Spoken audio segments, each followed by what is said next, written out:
CNN. Hey, time for Headlines Redefined. The headlines that got the story half right. First up, from Bloomberg.com, Obamacare enrollment heading to 7 million at deadline.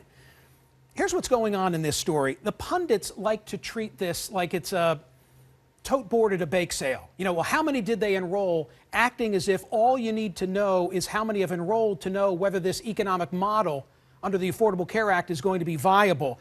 But I think that's not the most accurate metric that we should be monitoring. And Drew Altman at Kaiser Health has written about this effectively. And he makes the following point. What we really need to know is what's the relative mix of the sick and the healthy? Because unless there's representation from both, then the economic viability under the Affordable Care Act is not going to be something that can be sustainable long term. A better question is to ask about the healthy and the sick, and to keep in mind that the risk pools are aggregated on a state-by-state basis. And so you need to know what's the relative risk pool for each state.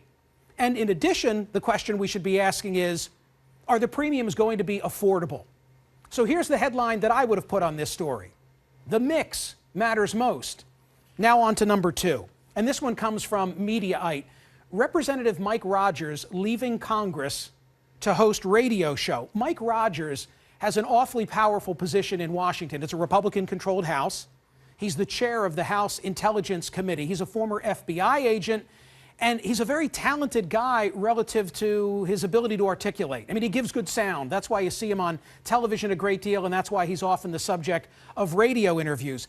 I see this as a sign, his leaving the Congress and going to the world of talk radio, of who really wields power in Washington. And it's not the members of Congress. It's not the members of Congress who are held in such low regard by the public. It's not the members of Congress which is continually plagued by partisan gridlock. No, unfortunately for the nations, real power is wielded by those who have platforms and microphones in front of them. And far too often, at least according to me, elected officials are taking too many of their cues from individuals with microphones instead of the constituents who put them in office. So here's how I would have written this headline. Conservative radio hosts have more influence than the Congress. The last headline is from the New York Times today, as a matter of fact. U.S. agency knew about GM flaw but did not act. May I do something that is a rarity?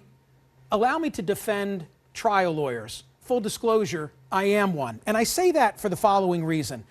Our civil system, our civil litigation system, often maligned, is actually a great check on free enterprise. And frankly, sometimes it does a better job than government regulation does. And think about the following examples. The FDA was slow to react to the Vioxx cases. The Consumer Product Safety Commission has often malingered in its response to defective products, including BB guns. How about the NHTSA? Same issues with regard to motor vehicles. Anybody remember the Ford Pinto? I mean, the reality is that we know what we know about GM today because a Georgia trial lawyer hired a Florida engineer. And despite what they were being told by GM and the government, they were able to piece together the defective nature of the product that was put into the stream of commerce. So here's how I would have written this headline. Litigation exposes GM ignorance.